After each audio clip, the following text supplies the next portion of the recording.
Hey everybody, welcome to the QB School. It's JT O'Sullivan. Today we're looking at Jimmy Garoppolo. Kept hearing all over the radio what a terrible night he had. Wanted to see for myself.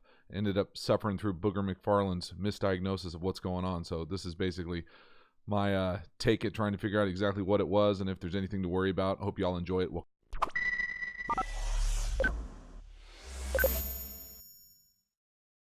So first pass play up here. He gets Shelby'd. That's what I like to call it watching this game. No pass rush, big pause up. Booger McFarland talking about how quarterbacks need to slide.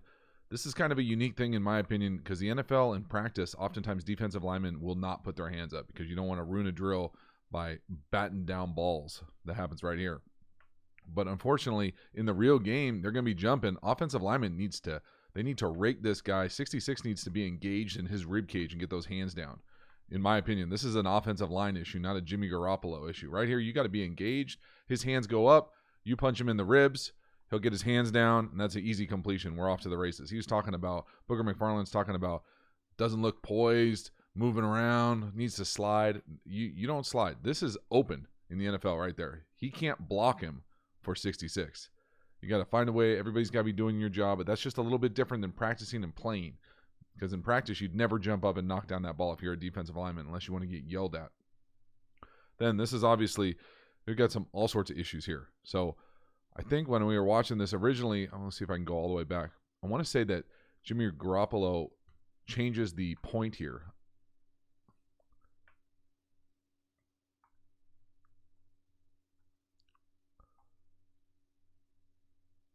So this is an interesting one. I want to say Jimmy Garoppolo changes the point here. What I mean by that is I think when he sends this guy in motion, he ends up changing the point to 52 on the TV copy. I think he says it. Then it changes a little bit when you go in motion. So when you go in motion on offense, after you change the point, it's going to have issues with the pass protection. And so what happens, in my opinion, is he just goes free. They misdiagnose it up front. Joe Staley thinks he's got to keep kicking, when in reality 52 is the guy they went to. So he needs to stay engaged with 55 right here, left tackle. But then we got scheme issues. So I'm not sure exactly what's going on here. I want to say that the tailback just gets pushed too far because if this is supposed to be a seam, we've got guys running in the same area. The first time I watched this, I couldn't tell you who he was throwing to. So the issues here, besides for pass pro, huge issue. Scheme-wise here, we got it's either an in or a seam. He's coming across right here. And we got this seam route that I think just gets pushed out. Right here, he just gets too far pushed out, and then they're occupying the same space as this little stop or hitch. I couldn't even tell who he's throwing to. I think because he feels the pressure, he's just throwing it out to the outside wide receiver and misses inside. But again, scheme, guy's not doing the right thing, all sorts of bad things. Yeah, do you want to throw an interception? Absolutely not. But is he getting to me, it makes more sense right here, like he's trying to throw that seam, and this outside wide receiver might have had a go route or something to clear out of there. Because you wouldn't run this type of wide seam route, almost like a go from the backfield, with a hitch route out here. Because the guys are in the same spot, you can't tell who the hell he's throwing to. So there's scheme issues. We got pass pro issues, we got scheme issues, and then, of course, there's got ball location because it's not to anybody. They make a nice play, but again, Jimmy G alone, absolutely not. We got issues at the line of scrimmage, issues with pass pro ID, we got issues with accuracy, issues with scheme, we got issues all over the place. So to say, yeah, did Jimmy G have a bummer of a night, a statistical nightmare? Did the Broncos touch the first 4 passes? Yes, to all of the above. But again, you see Big Joe out here at left tackle. He's kicking. He's confused. That's not an easy guy to confuse. I played with him a long time ago. He knows what he's doing. So we got issues up front. And then scheme-wise, again, when you go to throw that thing, who's he throwing it to? I mean, only he knows. Try to watch his eyes here. It looks like he's bailing, trying to just throw this out over the top to that running back, running like almost what I'm used to calling a bullets route.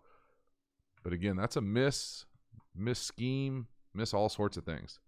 Again, but just Jimmy G, absolutely not. It's a nice play by the corner too. Go up, make that play. Nice job tackling too, quick turnover. But again, issues with pass pro are going to cause issues at the quarterback position. It's not ever just one person. Again, here's that overset. They're confused on the ID. He still looks confused. And here's that outside wide receiver that I'm going to say is probably the wrong route. That or the tailback gets pushed way too wide outside. Because we got just 2 guys occupying the same space here. which you almost never see in the league. So next one up, see if I can get through each one of these pass plays. Again, getting Shelby'd. Okay, Shelby had a day. You never seen a defensive tackle be a preseason game MVP by not getting any sort of rush. Now he gets a nice little push right there. But again, hands up. Offensive lineman's hands need to go in rib cages. Get those hands down. Okay, but again, Booger McFarland's, I know it's hard. It must be hard to do color. I don't pretend to have ever done it.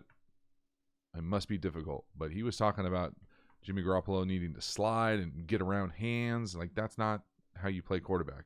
You can't anticipate hands being up. You slide away from pass issues, meaning pass rush issues. But again, offensive line has to get those hands down. And that just keeps happening. So again, whether they need to change it at practice or how they go about it, but hands on chest there aren't helping. You get hands into his rib cage, get his hands down.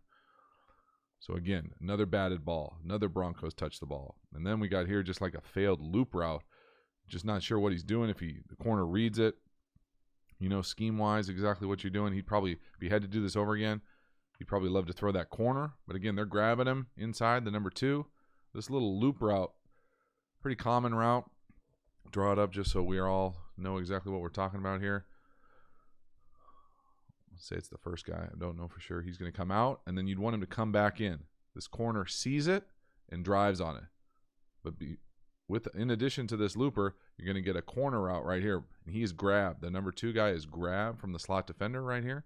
So again, you'd be reading, draw it out here for the offense. You'd be reading this corner to this looper. So they want him to think it's going to the flat, then you come back in. And really, you're just reading this guy. He drives down here, you should have the corner. Now, you can't get held, obviously.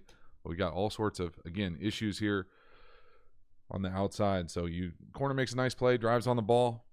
Again, you'd hope he'd be able to see that. Big Joe, left tackle, is getting pushed back. He needs to get a little bit more width with his kick.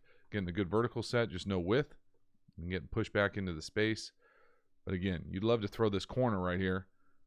Again, you'd love the wide receiver who's running the corner, the number 2 wide receiver, to not stutter his feet like that and just keep his speed, because that DB's out of position with his ass to the sideline. But again, the corner, that's why he plays defense. If he could catch, he'd be on offense. That's a pick 6 the other way. So 4 passes. Broncos touch it more than the Niners. But again, to say that, you know, this one might be a read, but I would love the wide receiver to keep coming and make contact with that ball. You know, he looks like he slips a little when he goes to throw that ball. Let's see, time it out. He goes to throw that ball before he comes out of it. You know, that's a nice drive by the corner.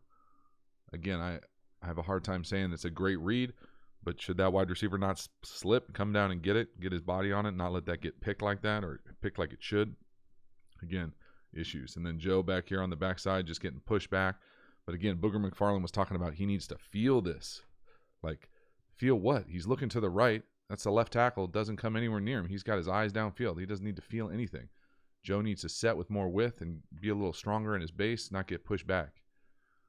But again, you see that corner, that space up top to the top right of the screen? That's where the ball should go when the corner drives this little looper. Doesn't happen. It's lucky. They're really fortunate it's not a pick 6. Finally here, I think we got 2 more. We're backed up here after our penalty. Again, just looking for a completion at this point. We're 0 for the day. Golden sombrero, I think, at this point, 0 for 4. But again, it's not just Jimmy G. You got all sorts of issues all over the place. Now we got empty, and the issues just keep coming. So empty, meaning you got 5 guys blocking offensive line-wise. We got 5 guys going out. Well, they bring 5. We should have them blocked up, but you got to be able to ID it correctly. Right here, they don't. 25 off the edge. Free runner. Okay, again, we got our left guard blocking nobody. Never a good feeling when you got a free runner and you got an offensive lineman blocking nobody. That's like my biggest pet peeve in the world, playing quarterback.